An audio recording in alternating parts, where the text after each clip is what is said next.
Today's Fantasy Football Almost Daily is brought to you by LeagueSafe. We've been your trusted fantasy finance partner for well over a decade, and we're still working to create a better and easier way to collect your fantasy funds. Our new mobile app allows league members to pay in just a few taps and in under a minute.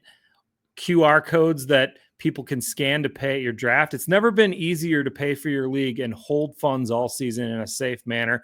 But my new favorite feature for LeagueSafe is the fact that we've partnered with Trophy Smack to offer championship rings or belts for your league.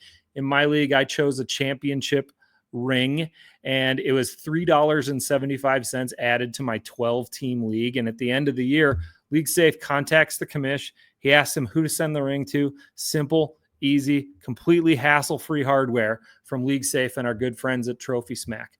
We're also brought to you by Fanball. The Week 1 Fanball winners contests are up now on the Fanball mobile app. It's only $1 to play in most of these contests, and if you're not familiar with Fanball winners, all you have to do is pick the winner in each category. So, for instance, on our NFL kickoff contest that has the Thursday and Friday night games, in the quarterback position, you got to pick between Jalen Hurts, Dak Prescott, Patrick Mahomes, and Justin Herbert. And if you get the guy right in the quarterback position, you get that one guy and you pick the winner, you've won that category. Win 4 categories, you split the pot. That's all you got to do. The NFL kickoff contest is just $1 to join. It has a $500 prize pool. So you could 500x your money just by getting 4 questions correct. Join now on Fanball and use the promo code ALMOST for a $20 deposit match for first-time depositors. Today we're going to preview the Thursday night contest between the Eagles and the Cowboys, Fantasy Football Weekly style. And then tomorrow we'll be back with a Friday night preview of the Chiefs and Chargers in Brazil. But before we get to that, let's hear some Less Than Jake. From the Sports Hub Games Network,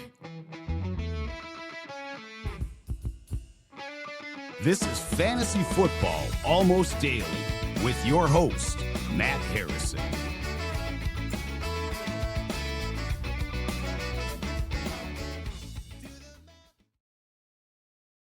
Hi, everybody. Matt Harrison here, live from Las Vegas at the Park MGM Grand. I'm here helping out with the NFFC live drafts that are happening this weekend.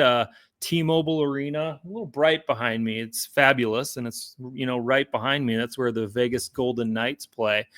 But you're not here to hear about my view out the window. You're here to hear about the best plays for the Dallas Cowboys against the Philadelphia Eagles in the Thursday season opener. I'm going to do it Fantasy Football Weekly style.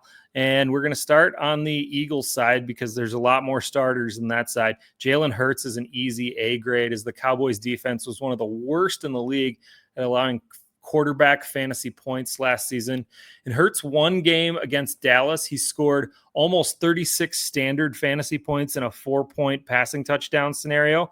And in week 17, the Cowboys allowed Tanner McKee and Kenny Pickett to combine for 28 fantasy points. It seems like Hurts is going to absolutely roll in this one. Easy A grade. Saquon is an A as well. Kenny Clark should help the run game some for the Cowboys. He just got there, though.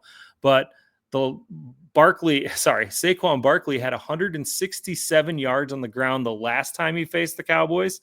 And the last time he faced Kenny Clark when he was with the Packers, Saquon had 132 total yards and 3 touchdowns. So I like Saquon a lot in this one too.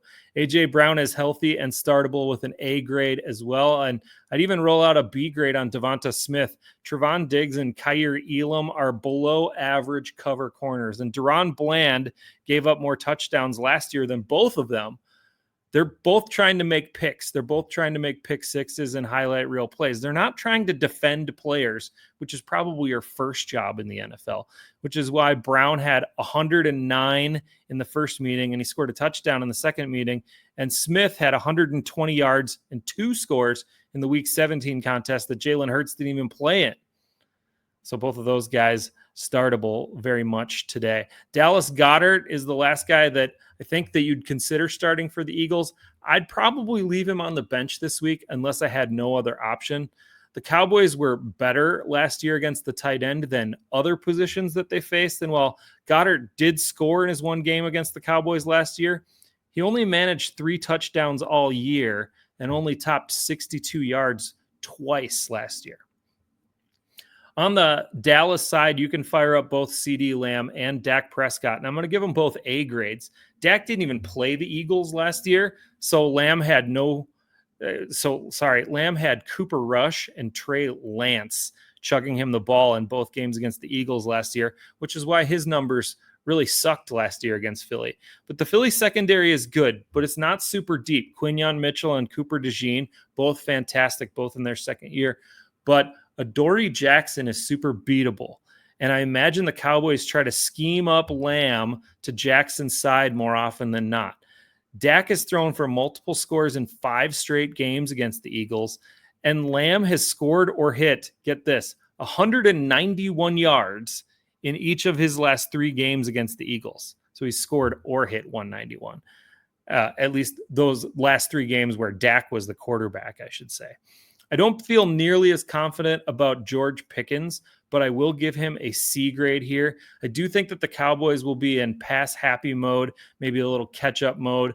So when he does find Adoree Jackson's coverage, I expect Dak to pick on that corner. And if he picks Pickens while picking on a guy looking for picks, he'll probably net him enough yards to be startable in this one. I'm going to throw a dart on Jake Ferguson as well with a C grade. Actually, like Ferguson a little bit better than Goddard in this one. And note that he had 2 good lines in the 2023 meetings. Those were with Dak against the Eagles. He had 5 catches for 72 yards, and then he had 7 for 91 in the score in the second matchup in 2023. And the Eagles did struggle a little bit down the stretch with the tight end position last year. They allowed all 5 of their tight end touchdowns to come in week 11 or later. Finally, if you're absolutely crazy, you could start a Dallas running back in this game, but I wouldn't. I think they're all on the bench. Javonte Williams is probably the guy you'd want, but he isn't very good, and this Eagles team gave up a league-low 5 total touchdowns to the running back position last year. He's going to get like 38 yards and no scores. So I don't think that that's a start-worthy stat line for me. Again, if you want to win some cash this weekend and build that bankroll, I'd go try Fanball Winners on the Fanball mobile app. It's unlike any fantasy game you've played before. It's super simple and it's totally transparent. By transparent, I mean the ownership percentages of every player are updated in real time and you can see them on the app. No other site shows you that. The promo code ALMOST will get you $20 deposit match for first-time players, and I highly suggest you get into the NFL kickoff game that's Thursday and Friday, just using those 2 games. But there's a ton of fun games on there, including a Game Blazers free roll. Hey, there's my Game Blazers hat, where you can win $100 and you can enter up to 10 times for absolutely free. Pretty sweet deal. All right, that's it for me today. I'll be back tomorrow with a preview of the Friday Chiefs and Chargers game that'll be live from Brazil. Look forward to seeing you again on the next Fantasy Football Almost Daily.